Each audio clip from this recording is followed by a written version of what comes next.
Nous arrivons donc au 115e cours de Shmirat HaLashon. La Torah n'accepte pas de preuves fortuites pour confirmer la culpabilité d'une personne. Lorsqu'on soupçonne quelqu'un d'une faute, on ne peut pas interpréter la façon dont il réagit aux accusations ou son comportement bizarre comme une confirmation de ses soupçons. Cependant, si outre cette preuve fortuite, les soupçons sont confirmés par une autre personne qui affirme avoir vu le présumé coupable faire ce qu'on lui reproche, on a le droit de penser que ces soupçons sont fondés. Donc on m'a dit s'il y a deux témoins.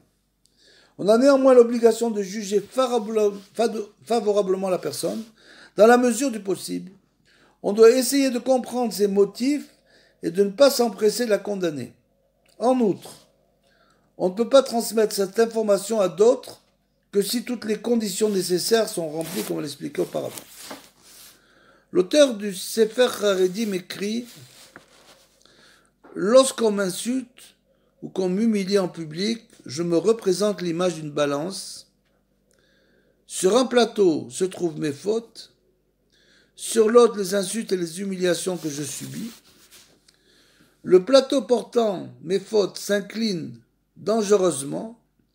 Je préfère donc me taire et supporter la honte en me disant que je le mérite.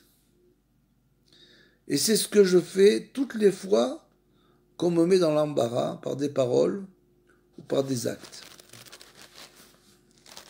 C'est bien sûr un grand niveau qu'il faut essayer d'atteindre, c'est de penser que l'homme, dans ce monde,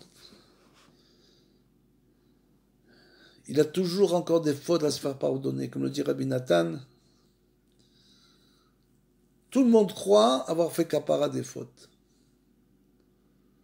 Ce qu'on n'a pas compris, et qu'il explique, c'est que quand l'homme fait teshuva, quand l'homme veut revenir vers Hachem, alors au début, bien sûr, pendant des années, ça peut durer de très nombreuses années, Hachem ne lui rend pas ses fautes encore, il ne fait pas encore la kapara des fautes. Parce que l'homme a une bonne volonté, il laisse avancer jusqu'à ce qu'il ait suffisamment d'intelligence pour comprendre qu'il doit après faire la kapara. Et qu'il a suffisamment d'intelligence pour réagir de la manière dont on vient d'expliquer maintenant. Parce que bien sûr, si un homme qui faisait tchouva, on lui faisait la kapara, le pardon des fautes tout de suite, c'est sûr qu'il abandonnerait immédiatement la Torah. Sans aucun doute. Donc, on attend des années, et après des années, soudain, on commence à avoir des problèmes, les gens se demandent pourquoi, il dit pourquoi on a de tels problèmes. Qu'est-ce qu'on a fait? C'est pas ce que tu as fait maintenant tu es dans la Torah, tu essaies de réparer. C'est ce que tu as fait avant.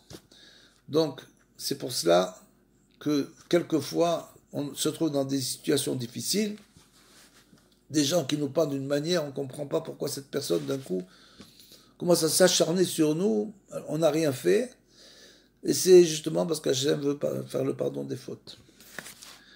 La plupart des gens sont prêts à subir une humiliation si cela peut empêcher une perte financière, par exemple. Si c'est pour gagner de l'argent, alors les gens passent.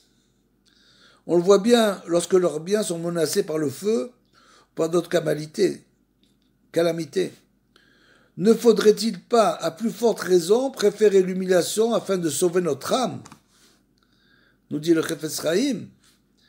Dans ce cas, le silence n'est-il pas la meilleure réaction possible?